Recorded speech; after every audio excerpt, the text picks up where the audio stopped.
Le Café culturel Belleran a le plaisir et l'honneur d'organiser aujourd'hui, 29 octobre 2024, une rencontre avec notre ami Benchirif Mustapha et autour de son roman, son essai Que voici, regard tourné vers soi, essai aux éditions Mana.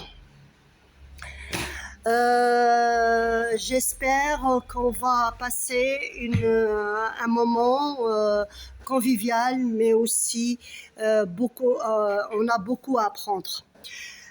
Pour commencer,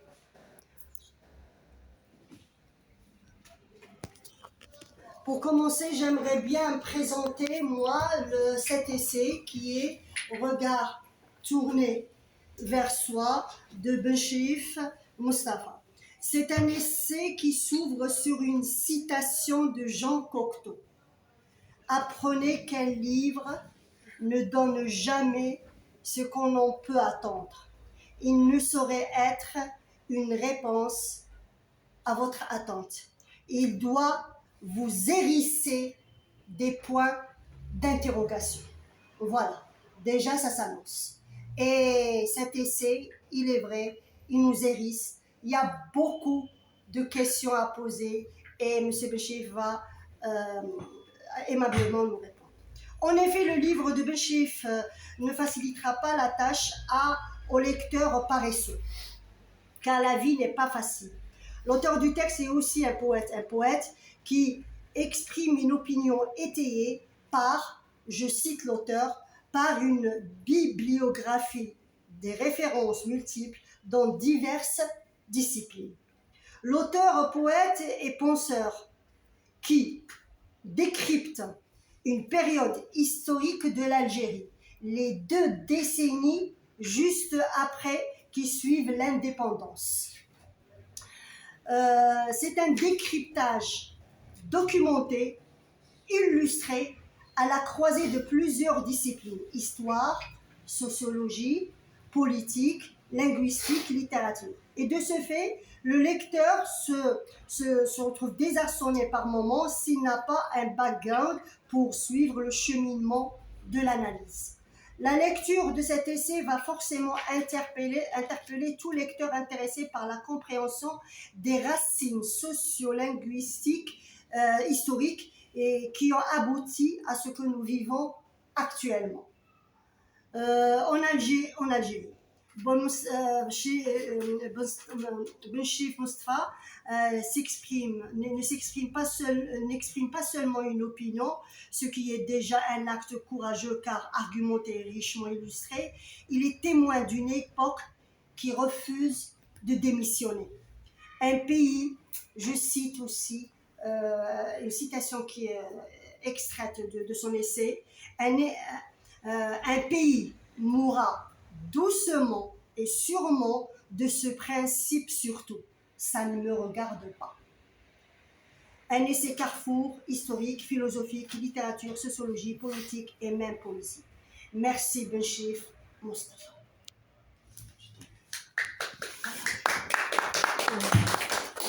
Alors, je cède la parole à l'auteur et présentez-vous, présentez l'œuvre. À vous la parole. Je suis né quelque part en Algérie, dans le sud, là où j'ai accumulé beaucoup d'expérience en matière livresque assez importante. J'ai eu le temps de lire. J'ai enseigné et puis le temps me permettait donc de lire et j'ai lu. Voilà. Ça, c'est une phase importante dans le développement humain. Oui. Quand on a cette chance de lire, parce que d'ailleurs Virginia Woolf dit à propos de la femme qui veut écrire, il faut qu'elle ait un lieu à soi. Qu'elle ait quelque chose à elle, qui lui appartient, un espace qui lui appartient, etc. Bon, le fait de vivre en Algérie, c'est déjà déjà on a tout dès le début. En Algérie, il y avait, elle se mène de manière démoniaque, etc. Il y a un foisonnement de vie, etc. Et puis l'histoire. Notre pays est riche en histoire. La géographie est diversifiée, très diversifiée. Nous avons tout type de soleil, la mer, tout ce qu'il faut pour qu'un individu, un excellent individu, puisse émerger de ça. Voilà. Donc moi, quand je parle de moi, j'ai vécu dans des espaces où je pouvais libérer mon imaginaire, où mon imaginaire se nourrissait justement de tout ça dès l'enfance. Il y avait beaucoup d'émotions, un enthousiasme qui s'ouvre à la vie, tout ça. Voilà. Et donc, dans mon itinéraire de vie, j'ai épousé l'enseignement. Ce sont de véritables épousailles, avec des crises conjugales pratiquement quotidiennes, au risque de divorcer à chaque fois. Mais on est resté quand même. C'est un couple passionné. Contre nature. On a terminé, voilà. J'ai terminé comme proviseur. J'ai pris ma retraite, donc à partir de la retraite, j'ai commencé à écrire. J'ai écrit avant, mais avec la retraite, j'ai eu le temps d'écrire. Et j'ai écrit. J'ai écrit juste un peu avant la retraite. J'ai commis 5 recueils de poésie. Donc, 4 essais, pas 4 essais, 3 essais, plus un roman poétique, onirique. C'est-à-dire des écrits très originaux. Je veux dire, qui se démarquent, que je voulais qu'ils se démarquent par leur originalité au niveau de l'écriture. Moi, j'ai été toujours fasciné par le travail sur le langage. C'est beaucoup plus un travail sur le langage. Moi, je considère que l'écriture ne doit être que ça. C'est un travail sur le langage. C'est-à-dire, et le fond et la forme. Comme le dit Mongeau, le fond reflète la forme. C'est-à-dire que bon, il y a une symbiose entre la forme et tout ça. C'est-à-dire qu'on ne peut pas parler d'écriture s'il n'y a pas un travail sur le langage. On ne peut pas parler d'écriture, c'est pas possible, on ne peut pas. Moi, je considère qu'une transparence au niveau c'est ce que dit, par exemple, Roland Barthes. Roland Barthes, en parlant d'écriture, il distingue entre écrivain et écrivain. L'écrivain, c'est celui qui a cette facilité à vouloir faire transparaître les choses. Tandis que l'écrivain, c'est autre chose. L'écrivain, c'est celui qui passe à autre chose avec l'écriture. C'est exactement comme... c'est un travail d'artiste, c'est comme un peintre, un travail sur tableau, un sculpteur, etc. C'est ce qu'on appelle le style, peut-être, pour certains. Le style, bon, le style, je plaçais ça sur... Oui, bon, le style, il distingue, mais le travail sur le langage, c'est ça, c'est un petit peu ça pour l'écrivain. Bon, donc moi, j'ai écrit 5 recueils de poésie. Il y a un recueil de poésie qui, j'espère, probablement le publier. Et pour les essais, j'ai le premier essai, Carnet d'inachevé. C'est un ensemble de recueils où il y a des articles de journaux, etc. J'ai publié un petit peu partout, quotidiennement, en France, soit d'Alger, etc. Quand j'étais en exercice, quand j'étais en activité professionnelle, j'ai beaucoup parlé de l'enseignement, du livre, etc. Et j'ai parlé bien sûr littérature. J'ai fait des études sur des essais sur Camus, sur Mohamed Dib, etc. Et ensuite, le deuxième essai, ça a été une chronique, un recueil de chroniques que j'ai édité chez les éditions d'Ahmed à Alger. C'est des chroniques donc, que j'ai écrites sur le Carrefour d'Algérie. En quelle année? c'est en 2018. Mhm. Dans les chroniques en 2017, c'est le 16 2017, je les ai édités pour les éditions Nahlet.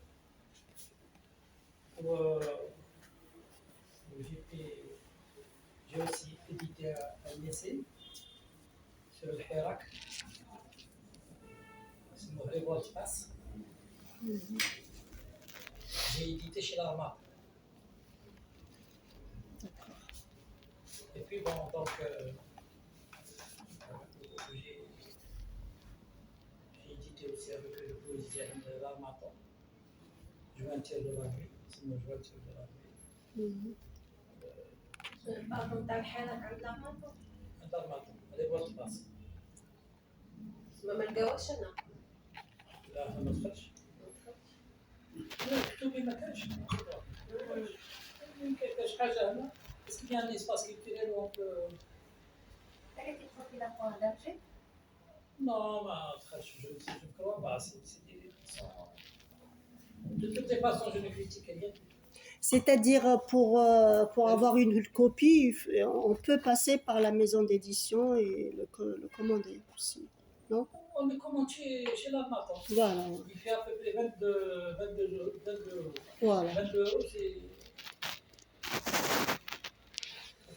C'est-à-dire, ouais, ouais, c'est-à-dire, et le dernier essai, le vôtre, vous avez choisi de l'éditer ici, même en Algérie. Je l'ai édité ici. D'ailleurs, la maison d'édition, c'est la mienne. Je sais. Voilà, c'est pour arriver à ça. Ouais. Non, moi je ne les fais pas dans un but lucratif. On est bien servi que par soi. Non, je l'ai fait parce que nous avions un souci au niveau de comment dirais-je, au niveau du registre de commerce. Il y avait un petit souci. Voilà. Oui. À ce niveau-là, bon, donc j'ai une maison d'édition, une vente, etc. Alors, le regard tourné vers soi. Vous l'avez édité. Le livre, oui. Parlez. Ouais. Oui, oui, Mana, édition Mana. C'est mon édition. C'est en Algérie. C'est mon édition. Mhm. Donc, voilà, elle est là pour ceux qui n'arrivent pas à s'éditer, qui ont un peu d'argent, qui ont mis un peu d'argent à côté, qui peuvent Le dépenser. en passant par moi. Voilà. Non, c'est vrai, parce que toute la semaine qui devait aller, je vais commercialiser ça, je vais vendre, etc.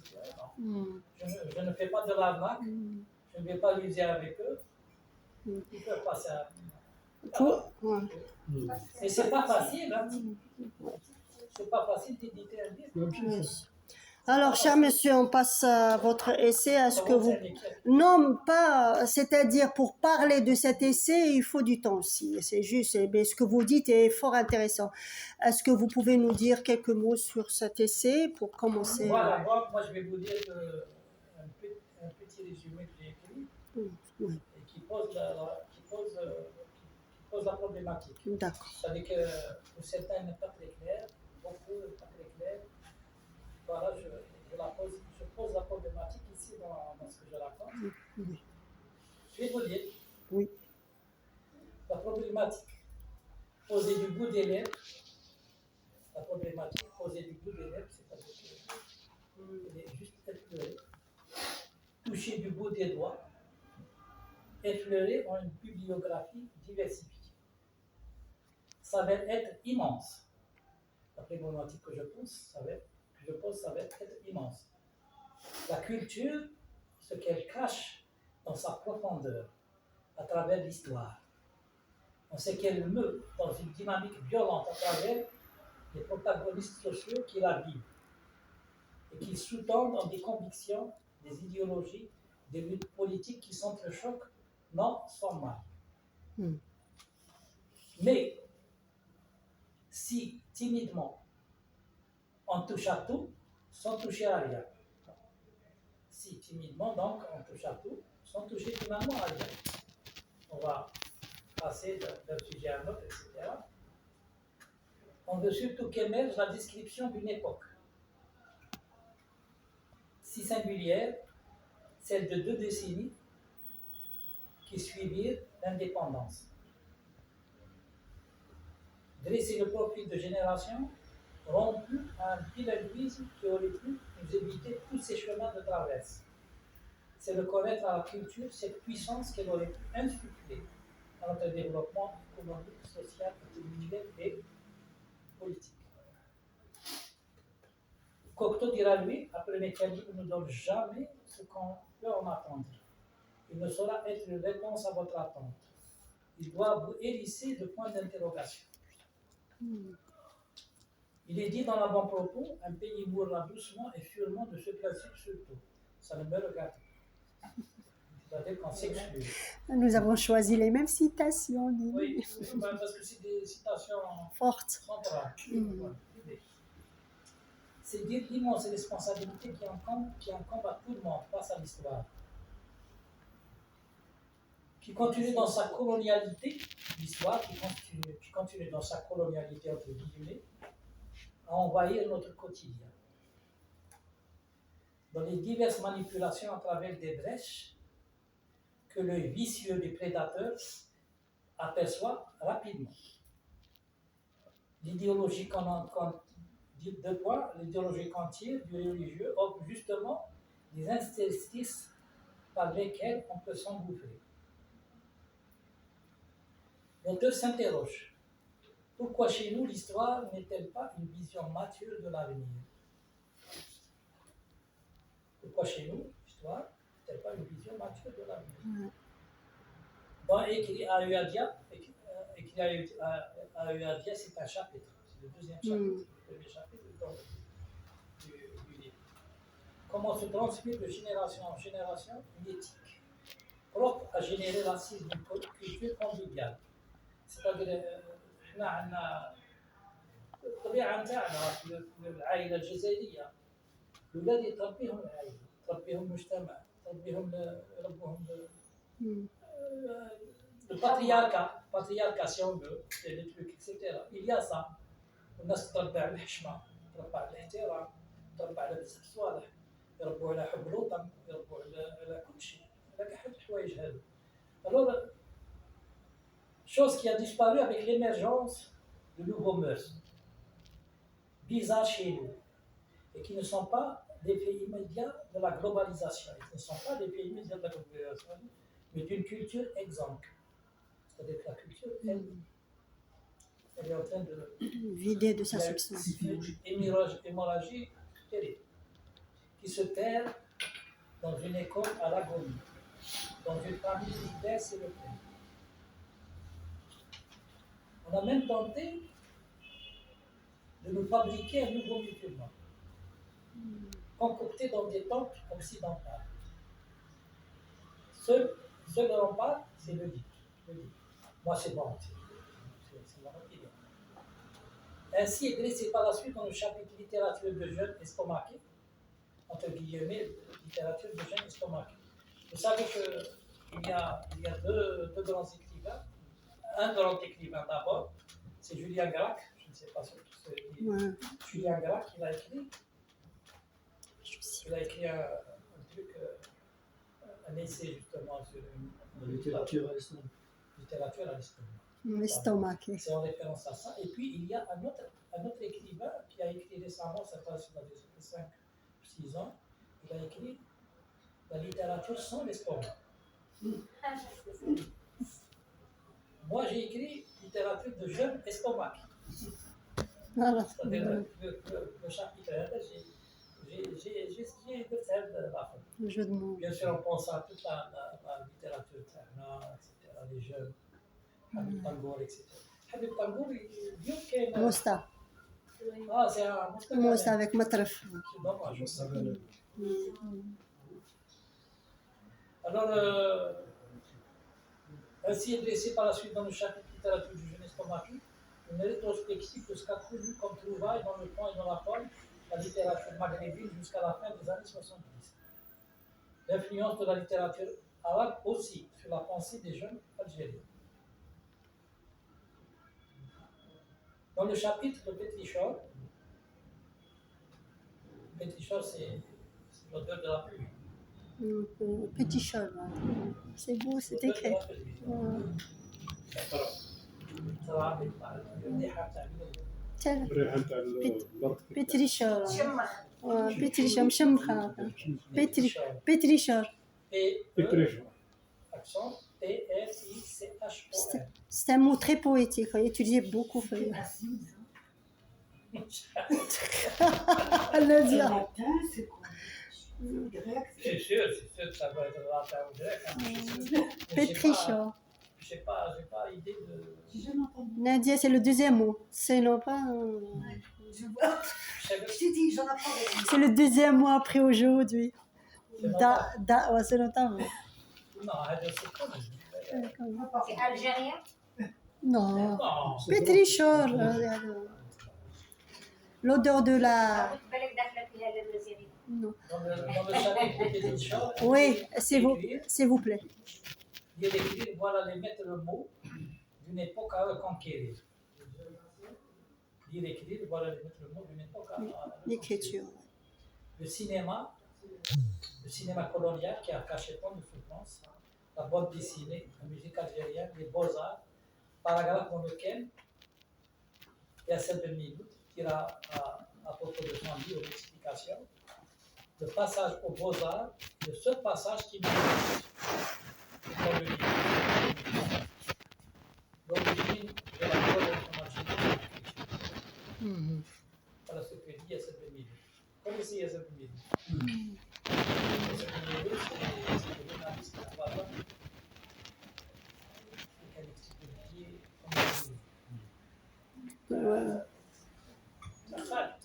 on parle sur la base. Comment il a dit. En conclusion, on dira au point la nuit est à chercher au point du jour avec la lampe de Diogène. Et le miracle nous assigne toujours à la spécificité. Pour les baptêmes de la civilisation, quand il s'agit de pétrole, tous les monothéismes font avec leur ablution. On tue, on sacrifie, on saigne, on égorge, et la nuit, ça va avec ses ailes sur la destinée humaine. Une noix de jamais. La mort entraîne au fond du caveau de l'ignorance. Tous les siècles passés a grignoté sur les espaces de la guerre, notamment ceux de l'intérêt, du pouvoir, des religions. Celui de la paix, du bonheur. Ils essaient de grignoter donc sur l'espace de la guerre, celui de la paix ou du bonheur en essayant de sauver les espèces vivantes, végétales, animales, pas seulement en couple sur le bateau-pont. Et voilà, au compte de la nuit, ce n'est plus la prière des énormes dinosaures, mais plus terrible encore d'invisibles mains du destin qui s'abat sur nous et qui nous pousse au confinement dans les grottes du désespoir pour cette civilisation qui s'est dévoyée à la machine poste. Nous sommes, nous les humains, une anomalie de la nature, une déviance. Nous sommes une déviance, une véritable déviance. Nous sommes une anomalie, une déviance. Parce que nous avons dévié. Non pas cette transgression d'un interdit qui nous fait chuter du paradis, dans les légendes véhiculées par les différentes religions monothéistes. Le péché originel n'explique pas cette force que nous cachons en nous et qui s'appelle conscience, que toutes les autres créatures ne possèdent pas ou n'en possèdent que des retombées génétiques. Dans ce que nous appelons l'instinct. L'homme, avec la découverte du principe de l'outil, s'est autorisé la liberté de transformer le monde à sa guise. Sui generis, il a conçu le principe de propriété. Sui generis, c'est une expression latine qui veut dire dans le courant de ça, voilà. Par contre, notre être est une extraction de l'éternité par la conscience de la mort à laquelle nous avons lié dans notre imaginaire la toute-puissance à l'entité divine. Alors, le hamac du sous-développement continuera à baisser dans ses itérations, dans ses hésitations, dans ses illusions, des rêves naïfs du vulgum pecus. Moi, j'ai fait un petit peu de grandiloquence ici, un petit peu de snobisme, etc. Vulgum pecus, c'est la plèbe. C'est quoi la plèbe? Vulgum, de vulgate, Pecus. vulgum. Voilà, le Vulgate. peuple vulgaire. Rachid. Crédit. Gente. comme une Gente. C'est vraiment gente, comme ils disent, Espagnol. comme eux ils disent. Gente, ouais. Pas comme on dit, comme il a dit lui. Voilà. Et c'est la fin du résumé. Ça, voilà, donc la problématique, elle est posée ici. Parler de la culture, parler des 10 décennies qui suivirent, bien sûr avec des digressions qui vont au-delà, bien sûr, des années 80, jusqu'à au-delà, bien sûr, des années 2000 et tout ça. Donc, tout est lié, il y a une critique sociale, une critique... voilà. Merci.